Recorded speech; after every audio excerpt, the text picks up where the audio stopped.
Bonjour à tous et bienvenue sur ce nouvel épisode Cryptomatique. Aujourd'hui, on analyse ce qu'est le Proof of Authority, quels sont ses avantages et inconvénients et si l'on peut l'utiliser de manière décentralisée. Mais d'abord, j'aimerais vous inviter à vous abonner à la chaîne si vous débutez tout juste dans le domaine de la crypto-monnaie. Nous avons aussi une autre chaîne du nom de CryptoRobin.fr pour les plus avancés. Abonnez-vous pour rester à jour. Qu'est-ce que le Proof of Authority? Le Proof of Authority ou POA est un algorithme de consensus basé sur la réputation qui crée une solution pratique et efficace pour les réseaux blockchain, en particulier lorsqu'il s'agit de réseaux privés. L'instrument principal dans le POA n'est autre que l'identité d'un utilisateur, tant qu'un validateur de blocs ne met pas en jeu des coins mais sa propre réputation. En d'autres termes, les blockchains POA sont protégés par des nœuds de validation choisis au hasard pour agir en tant qu'entité de confiance. Le POA utilise un nombre limité de validateurs de blocs, ce qui rend le système hautement évolutif. Les blocs et les transactions sont vérifiés par des participants préapprouvés qui agissent en tant que modérateurs du système.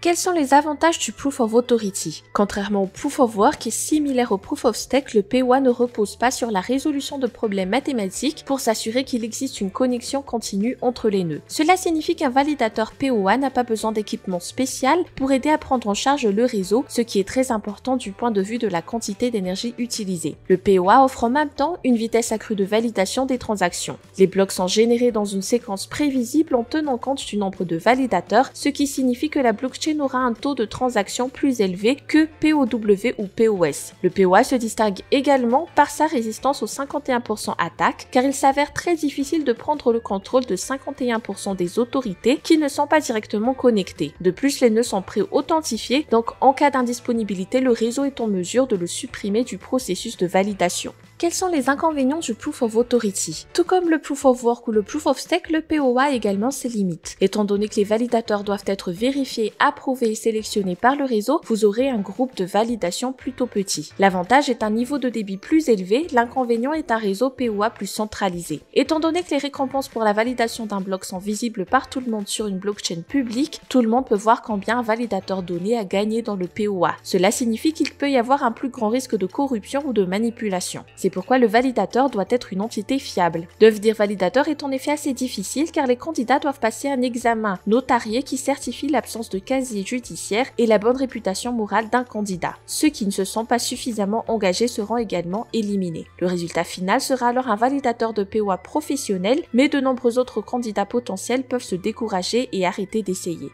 Peut-il être utilisé de manière décentralisée? Le mécanisme du POA fonctionne mieux de manière centralisée pour les raisons que nous avons vues précédemment, par exemple le petit nombre de validateurs. Cela signifie que beaucoup pensent que le POA est un mécanisme de consensus qui vise à rendre les systèmes centralisés meilleurs et plus efficaces et non décentralisés. Le POA peut être utilisé dans des entreprises qui ont des besoins logistiques particuliers, mais au sein de la communauté crypto, il est très peu probable qu'il soit adopté sous sa forme actuelle.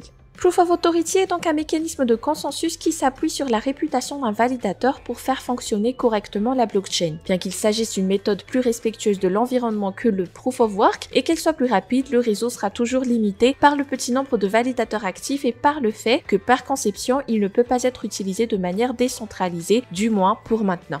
J'espère que vous avez aimé la vidéo d'aujourd'hui, mais si vous avez encore d'autres questions sur le Proof of Authority, n'hésitez pas à nous laisser des commentaires. C'est tout pour aujourd'hui, n'oubliez pas de vous abonner à la chaîne pour rester à jour sur les derniers concepts du secteur de la crypto.